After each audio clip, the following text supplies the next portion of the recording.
ViVO Y series Y22S လေးကို unboxing လုပ်ပြီးကြည့်လိုက်ရအောင်ပါ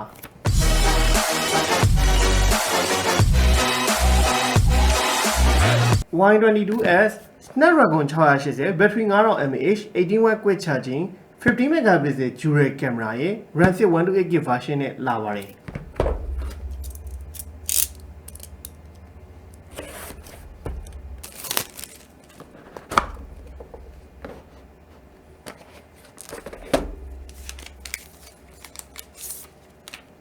ViVO Y22 လေးရဲ့ back ကပါအသားနာပါ ViVO ရဲ့ထုံးစံအတိုင်းသူ့ရဲ့ summer science တော်တော်လှပါတယ်ကာလာအနေထားယောက်ျားလေးပဲကန်ကန်မိန်းကလေးပိုင်းကန်ကန်ဆွဲဆောင်မှုပြည့်ရှိရဲ့အဓိကအားသာချက်ကနောက်ကလက်အရာမထင်တဲ့အတွက်ဒီတိုင်းအလှကန်မယ်ဟိတ်ဆိုလဲတော်တော်ကိုအဆင်ပြေတဲ့ back ကပါတစ်ခုဖြစ်တယ်ထုံးစံတိုင်းတော့ plastic frame ဒါ plastic back ပဲပေါ့နော်ဒါပေမဲ့တော်တော်ကိုလှုပ်ထားတာတက်ရက်တယ်နောက်ကင်မရာကတော့50 megapixel main camera 2 megapixel macro camera နောက်ကင်မရာဘိန်းလည်းအရင်မထွက်ဘူး5000 mAh ကိုမှ 8.4 mm ရှိရဲဆိုတော့အထူတော့နည်းနည်းရှိရပေါ့နော်အရင်ပါနေတဲ့အနေထားတော့မဟုတ်ဘူးနောက်အပေါ်မှာတော့ screen interval ပါမယ်ဘေးမှာတော့ကျွန်တော်တို့ volume up down နောက် power button မှာ fingerprint ပါပါမယ်နောက်ဒီမှာတော့ကျွန်တော်တို့ speaker type C port mic ပဲ 3.5mm audio jack port ပါပါမယ်နောက်ဒါကတော့ ViVO Y22S အသားအနာလေးပါဘာတွေပါတော့ထပ်ကြည့်အောင်ဟောတခါတည်း silicone cover လေးပါပါတယ် 0.7 လောက်ရှိရဲ့ silicone ဆိုတော့မဆိုးဘူးเนาะကျွန်တော်တခါတည်းဝယ်ပြီးဟိတ်ဆိုရင်ဖုန်းကိုဒီလိုတက်ကိုင်ရင်လည်းအဆင်ပြေပါတယ်ဒါပေမဲ့လည်းဒီလိုတက်မကိုင်ဘူးတက်ကိုင်မယ်ဟိတ်ဆိုလည်းသူ့ဘက်ကပါအသားနာလက်ရမထင်တဲ့အတွက်တော်တော်မိုက်ပါတယ်နောက်ကျွန်တော်တို့ catalog ရဲ့ user guide ရဲ့ပါမယ် 18W quick charging ကောပါပါမယ်ပြီးရင်ကျွန်တော် type C ကျူပါမယ်ပေါ့gas slot တော့ 3 gas slot ဖြစ်တဲ့အတွက် single 2 gas memory card တစ်ပြိုင်နဲ့အသုံးပြုနိုင်မှာဖြစ်ပါတယ် Y22S ကိုဝယ်မယ်ဟိဆိုရင်တော့ဖုန်းပါမယ်အာသွင်းကောင်းအာသွင်းကျူစီလီကွန်ကာမှာပါဖြစ်ပြီးတော့ net jet တော့ပါဝင်မှာမဟုတ်ပါဘူးကဲအဲ့တော့ပါအောင်ဖွင့်ပြီးကြည့်ရအောင်ပါအဲ့တော့ကျွန်တော်ရှိမှာတော့ပါတဲ့ spec တွေကိုအကြံပြောခဲ့ပြီပေါ့နော် Snapdragon 680 battery 5000 mAh 18W ဈေးနှုန်း6သိန်းကျော်မှာတော့ stereo speaker မပါဘူး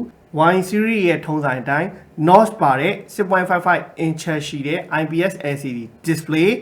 HD+ resolution နဲ့ 90Hz refresh rate နဲ့အသုံးပြုနိုင်မှာဖြစ်ပါတယ်။ကြည့်ရတော့ကျွန်တော်ဆက်လက်လေးလုပ်လိုက်အောင်။ဒါ Y22 လေးကိုမြင်ရမယ်အနေထားပေါ့နော်ကျွန်တော် display တော့ brightness တင်ကြည့်လိုက်မယ်။brightness ကလင်းပါတယ်နော်ကျွန်တော်တို့ပုံမှန်သုံးမဲ့အနေထားတော့လုံလောက်တဲ့အလင်းရောင်တော့ရှိရဲ့သူ့ပါတဲ့ fingerprint ကတော်တော်တွတ်တွတ်လက်လက်အလုပ်လုပ်ပါတယ်ဒီမှာကြည့်လိုက်ပါနော်ဒါတင်ပွင့်ပဲနောက်ပါတဲ့ feature ပေါ့နော်ViVO ရဲ့ထုံးစံတိုင်းကတော့အားလုံးသိတဲ့အတိုင်းဒီကျွန်တော်တို့ Google service ဘာညာအားလုံးကအဆင်ပြေပြေနဲ့သုံးလို့ရတယ် official လုံးတွေကနောက်ပြီးရင်ဒီမှာကျွန်တော် refresh rate လေးပြချင်တယ်နောက် display and brightness မှာဒီမှာကျွန်တော်တို့second refresh rate ဆိုတာပါတယ်ပေါ့နော်အဲ့တော့ second refresh rate ကတော့ဗျာ smart switch ကတော့အလိုလျောက်ချိန်ကြီးပေးတာပေါ့တကယ်လို့ကျွန်တော်တို့က90Hz ဆိုင်ရင်တော့ပို့ပြီးတော့အမြဲတမ်း screen ကြီးကမြင်ပြပြီးတွတ်တယ်လို့ပို့ထင်ရတယ်ဒါပေမဲ့ကိုက heavy usage မသုံးဘူးဆိုရင်တော့ smart switch နဲ့အဆင်ပြေပါတယ်ဖုန်းကလိုရင်လိုတလောက်ချိန်ကြီးပေးတဲ့အတွက်ကျွန်တော်တို့ဒီ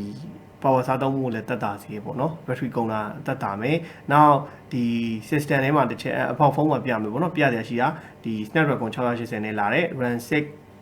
နဲ့မှာသူကဒီကျွန်တော်တို့ memory extension 2GB ပေးတာဖြစ်တဲ့ RAM rate အနေနဲ့သုံးလို့ရမယ်။နောက် 128GB နောက် Android version 12နဲ့သုံးရမှာဖြစ်ပါတယ်။နောက်ဒီ RAM storage space မှာဆိုရင်ဒါကျွန်တော်တို့ဒီပါတဲ့RAM ကိုပေါ့နော် memory extension ကိုဒါ on off ဝင်ပြီးတော့လုပ်လို့ရပါတယ်။နော်မသုံးချင်ဘူး RAM 7နဲ့ပဲသုံးမယ်ဆိုလဲသုံးပေါ့။ဒါကျွန်တော်တို့ ViVO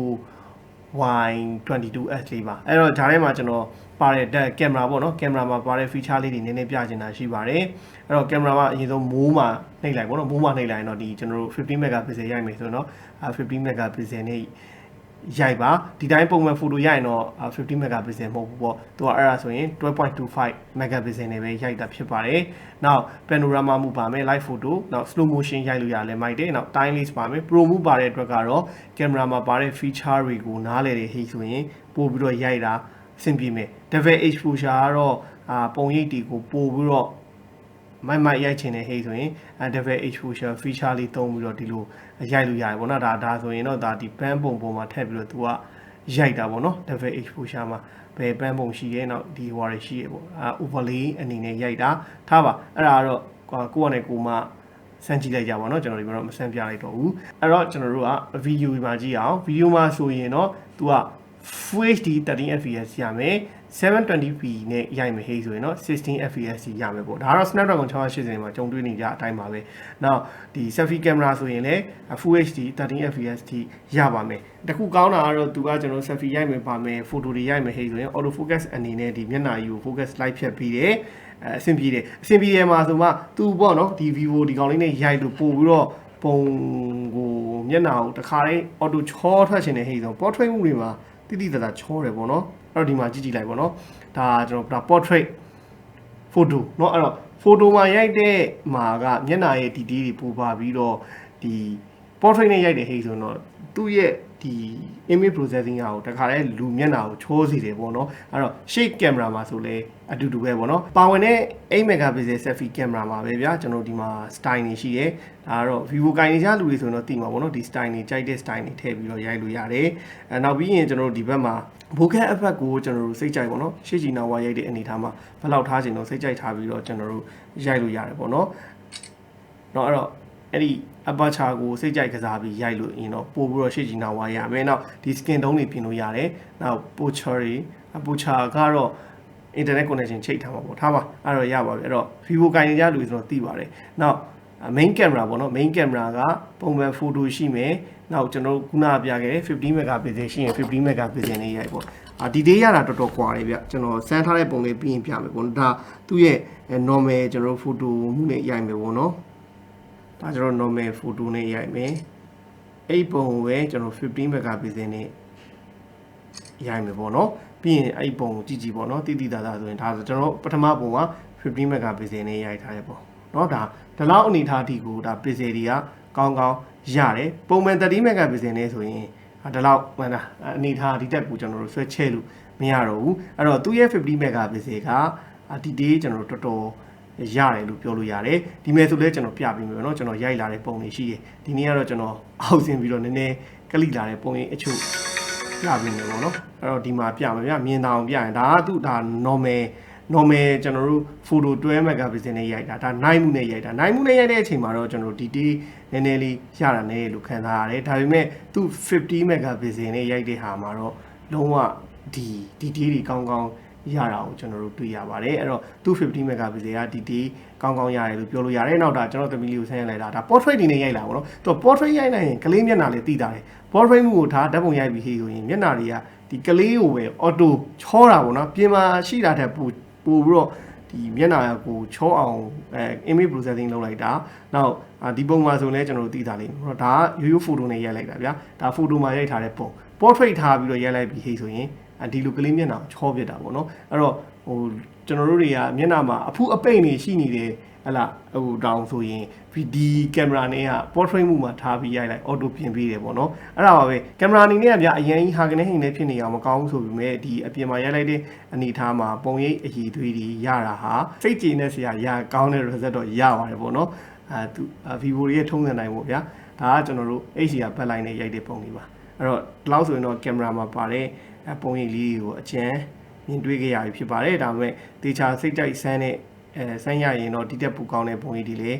ရကောင်းရနိုင်ပါတယ်သူနိုင်မှုကတော့လင်းတာတော့လင်းနေဒါပေမဲ့ဒီရတာလေးတွေကတော့နည်းပါတယ်ပေါ့နော်ဒါကျွန်တော်တို့ဒါသူနိုင်မှုနဲ့ရိုက်လာတဲ့ပုံလေးတချို့ပါโอเคဟုတ်ပါပြီဒါကတော့ကင်မရာပိုင်းပေါ့နော်ကျွန်တော်အခုမြင်တွေ့နေရတာတော့ VIVO Y22S series ရဲ့ရုပ်ထွက် quality အသားနာပါဒီ viewing angle ရတာလည်းနည်းနည်းများတယ်ဒီ LCD ကထုံးစံတိုင်းကတော့ဒီကျွန်တော်တို့ HD plus resolution ဖြစ်နေရတဲ့အညီကက်ကြည့်တယ်တကယ်ကြည့်နေကြပြီဆိုတော့ရုပ်ထွက်လေးတွေကနည်းနည်းခွာခြင်းနဲ့ဆိုပြီးမဲ့ပေါ့သူ့ရဲ့ဒီ LCD ကိုထိတိုက်ကြည့်မယ်တေချာကြည့်မယ်ဟိဆိုရင် contrast တွေ color accuracy ကလုံလောက်တဲ့အနေအထားမှာရှိတဲ့ display တစ်ခုဖြစ်ပါတယ်LCD ကဟိုအရောင်လေးကိုဖွေးပဲပေါ့နော်အဲ့ဘက်တော့မသွားဘူး color တင်းတင်းရင်းလေးတော့ရတယ် speaker ကတော့ထုံးစံတိုင်းပဲmono speaker တစ်လုံးပဲပါပါတယ်ဗောနော်6သိန်းနဲ့မှာ6သိန်းကျော်နဲ့မှာ mono speaker တစ်လုံးနဲ့ပါတော့မကောင်းဘူးဗောနော်ပါစင်နေရတော့ dual speaker ဆိုတော့ပိုကောင်းတယ်အတန်ထက်ကတော့အရင် ကျဲတဲ့ထဲမှာမပါဘူးပါတဲ့စပီကာအသံလုံးလုံးလေးနဲ့နားထောင်အဆင်ပြေတဲ့အနေအထားမှာရှိတဲ့စပီကာတစ်လုံးလုံးဖြစ်ပါတယ်